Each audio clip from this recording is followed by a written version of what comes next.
How you doing, YouTube family? Happy Wednesday. I hope you're all having a beautiful, blessed day. I got a lot of movie reviews to go through. I'm gonna save the worst. Usually I'd save the best for last, but I'm gonna save the worst for last. Probably gonna trigger a lot of people with what I gotta say about Candyman, so I'm gonna save that one for last. I mean, it's bad enough the Hitman's Wife, Bodyguard, and Fast 9. Those are insulting in their own ways, but I'll save those for last, everybody. The best movie. I'm going to do this the opposite. Instead of best for last, the best for first. The Suicide Squad, 10 out of 10. I loved everything about it. That movie was just, I mean, you had just the comedy. I believe James Gunn, the Guardians of the Galaxy director, did this one. Yeah, I think it was James Gunn. You could tell. I mean, what he does with animal characters, real life animal characters in movies, it's amazing. It's sad that the shark was my favorite character. Well, besides the, damn it. Actually, I can't say that. I liked them all. They're all pretty good. Especially the one that dies in the end. I'm not gonna spoil it, but there's somebody that dies in the end of the movie.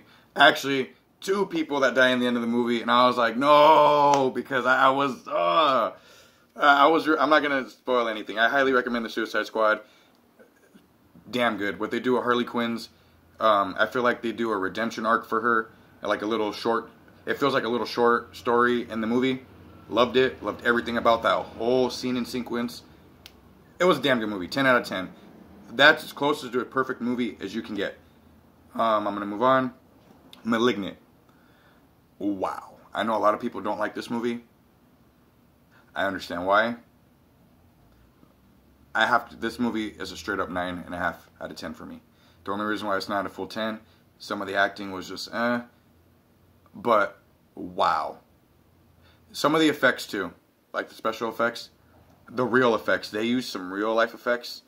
Wow. It reminded me of old school horror, everybody. Story was different, plot, everything different.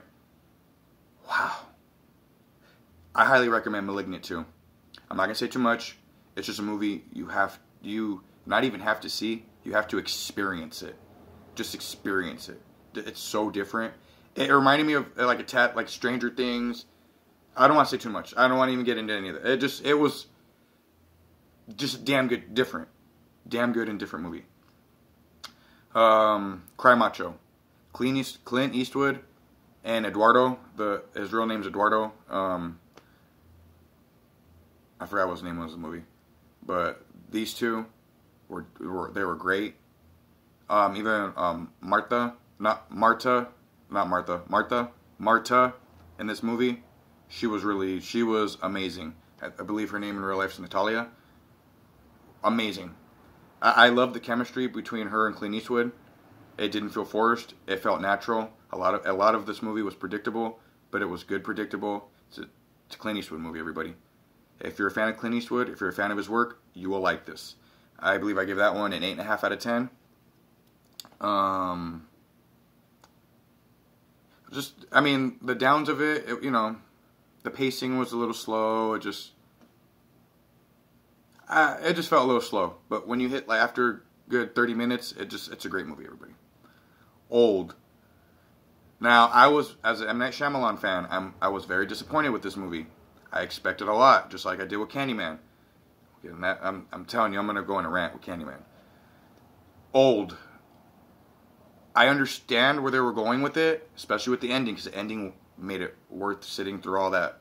There's a pregnancy part in this movie, and then after, that threw me off. I was just like, I can't do this.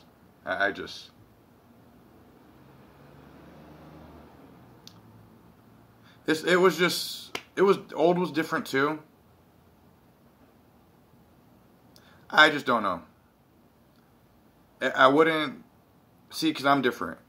I didn't like The Visit, but I liked Lady in the Water. I liked The Sixth Sense. I liked all three of the Unbreakable series: Split, Glass, Unbreakable, obviously. Devil, where they're trapped in the elevator. That was that was an M. Night Shyamalan movie too, everybody. I actually liked The Last Airbender. I know a lot of people didn't, and I watched all the cartoons. Yes, I didn't. I know. but I liked it. I mean,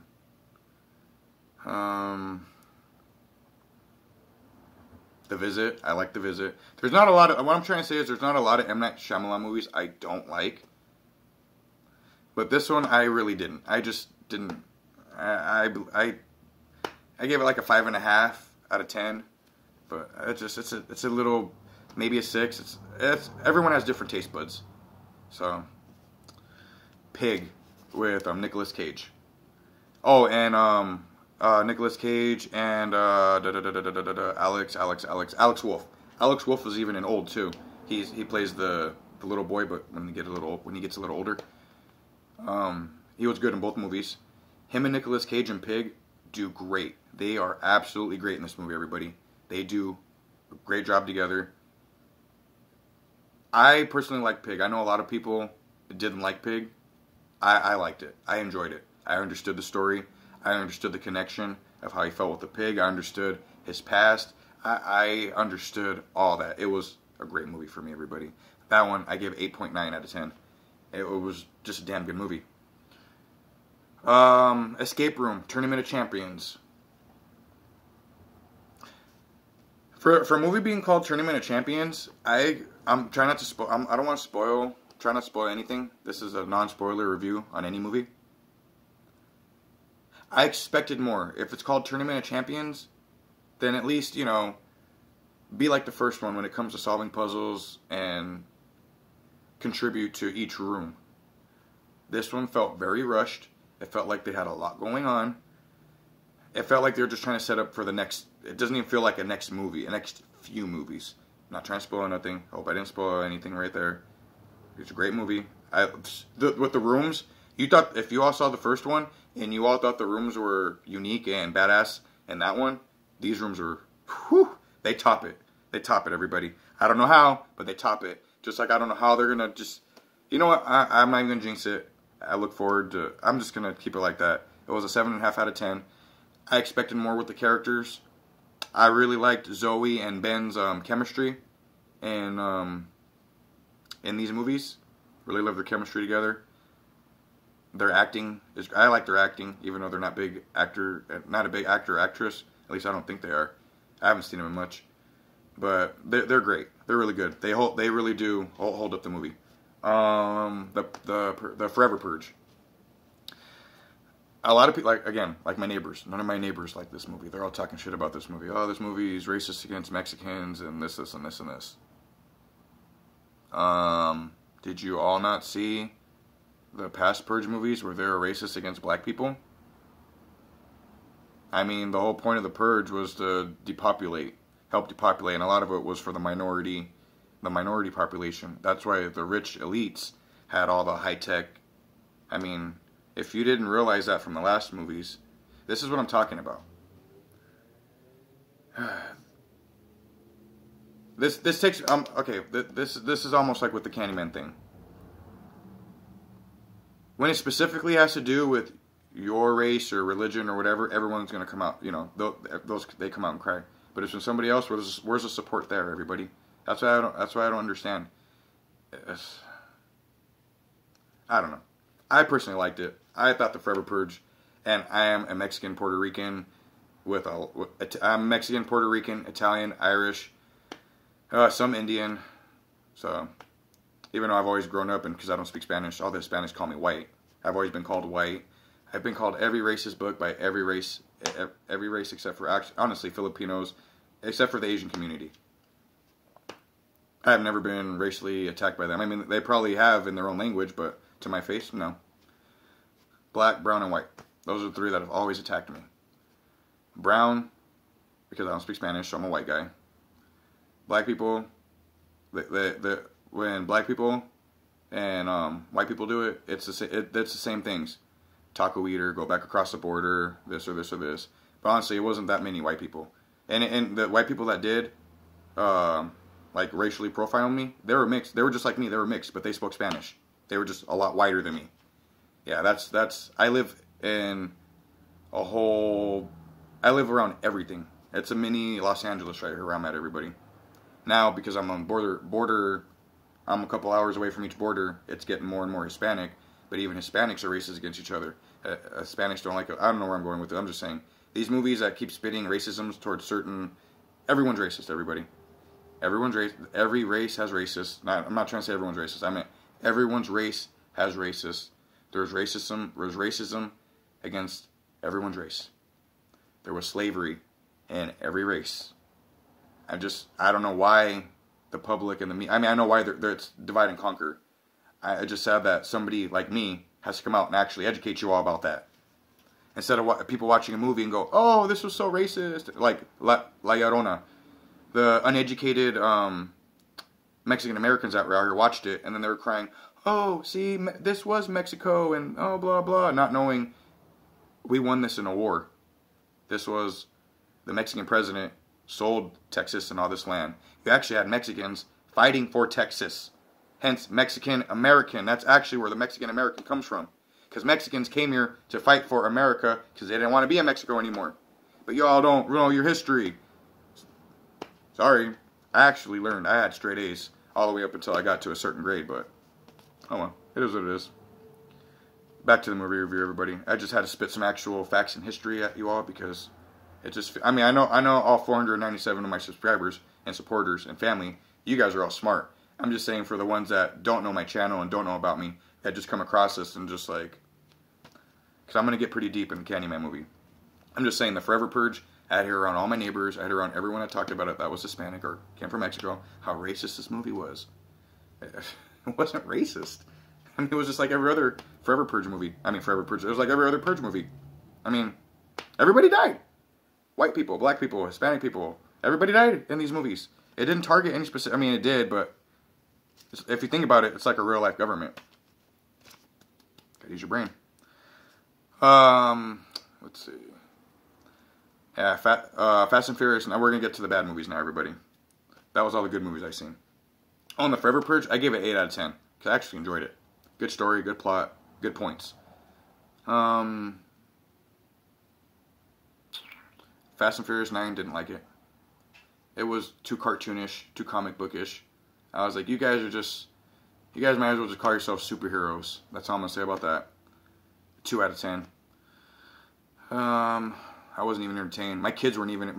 I watched it with my kids, and my kids were like, "Dad, can we watch something else? Because this is so fake." My kids said the movie was fake. That's how bad it was. Hitman's Wife, Bodyguard. It was just too tropey, too cliche, too raunchy, just too ghetto, in my opinion. It was sad. Tried too hard. When you have to Melissa McCarthy comedy. That's what I call it. That trying too hard comedy. That Sarah Silverman. That the other one, the one that steals jokes. Forgot her name. But, you know, the one that got in trouble for stealing jokes. She's not funny. Amy Schumer. You know, when you have to be like that not even funny comedy, it's just don't even do it. But then again, there are, you know, you have your small percentage that do like this. So I didn't like it, even though I do like Antonio Banderas, Salma Hayek, Samuel Jackson, Ryan Reynolds. They couldn't save the movie, everybody. Now, for Candyman, the biggest disappointment that I've seen this year so far. I've watched all 3 Candyman movies. All 3. Even the last one, The Day of the Dead. The one thing they had going for them, even though plot-wise they weren't really that, you know, they were basic good horror movies. Want to know what they had going for them? Tony Todd. People didn't get all excited because it was let's go watch Candyman for the amazing plot and story. They came for Tony Todd. They came for Candyman, aka Tony Todd. That's what they came for. They didn't come for, oh, Candyman was created because it was created by racism. Sorry, I'm gonna go spoiler alerts on this one, everybody. But that's the only spoiler I'm giving the movie. But that's where they said that's not all of it, but I was like, what? They retconned it, to be honest. I mean, I don't count the ending. The ending was BS. That wasn't even him. It was a digital copy. This felt like a Spike Lee movie. It just felt like a Except I give Spike Lee props. He makes his own movies. This felt like Jordan Peele and Nia, whatever her name is, that came into this movie. It felt like they're like, okay, we have a bunch of, we don't like white people and we don't like white cops. Let's spew our racist message and let's use it by Candyman. Let's have Candyman spew our racist message towards white people. Our racist message towards white people. That's really what it was, everybody. When you have to fight racism with racism, that makes you equally a racist. And this is what Candyman was. It was a way to, in their eyes, justify the say my names and all this and this. Okay, if you're going to go that route, how about you say the names to all the innocent children and all the innocent other people that get killed on black and black, brown on black, black on brown, and brown on black violence. Minority on minority violence. Because there are a lot more innocent people getting killed at the hands of gang members and drug addicts and bad people than there are in police and black shootings. That's straight facts. I mean, I'm sorry if y'all don't want to hear the truth, but that's the truth. How come y'all don't say their names? Just like when BLM in Atlanta, when they shot up that car with the black family that were just trying to get out of there, or the black gang member that shot the little girl in accident for trying to shoot the dad in the drive-thru at a Wendy's. Why don't you say all their names? Or in Seattle, at the BLM zone, and the other black family that got murdered in that zone. Say their names. How come y'all aren't saying their names? I can go on and on and on and on and on and on and on and on and on and on. Especially in Chicago. On the week of violence where hundreds of people were getting shot. Dozens were kids. But you want to put BLM on a logo on a backpack and have a black girl in a stall while a bunch of white girls are getting murdered. That's your message. That's your revenge. See, I just wish somebody would just finally... I don't have a budget. But I wish... I mean, I do. I'm broke. But I mean, I wish somebody would come out and make a movie and finally address... Like Boys in the Hood, for instance. Like those old school movies. Addressing the gang violence. Addressing the black on black violence. Instead of coming out and... Yes, it was... It wasn't specifically towards the white man. It was the elites in general. Because at least they knew that, yes, the white man might be in power, which is not true, because there's a lot of black people in power. Not just black, but Arabian and all kind of... Y'all don't even know. That's the sad thing. Everyone goes by, oh, but there's 32 white football owners and all these basketball owners and this. That's all you all go by. The real elitists, they're actually from all over the world, everybody. All races, all everything, gender, everything. Everyone's just so simple-minded. And this went from a movie review, but these movies are getting so real life, I have to come out and throw real life facts at you all. So, I'll probably put like a little disclaimer or something in the title, but we're all human beings, everybody. Black lives, white lives, Mexican, Hispanic, everybody, Asian, everybody that bleeds red in this whole world, everyone that came out of our mother, all of our lives matter, everybody. That's facts. That's truth. Nobody is better than anyone else. We are all like a fingerprint. We're all unique and we're all special. Doesn't matter how much money you have, doesn't matter what kind of merch you have, it doesn't matter what material items you have. At the end of the day, we are all one. That's what I believe in, or I choose to believe in anyways. I don't put anybody, any race, any religion, nobody on a pedestal, nothing on a pedestal. But not a lot of people think like I do. Peace, love, respect, and honor. I recommend you guys watch all movies. Think for yourselves. Don't be pushed into propaganda. Don't be pushed to believe. Don't be pushed to do this. Don't be pushed to do anything. If you're happy and comfortable, do you. If you feel guilty or you don't feel right about doing something, anything, listen to that voice inside. Because that's the higher power talking to you. Peace, love, respect, and honor. I love and respect each and every one of you. God bless. I'll see you all soon.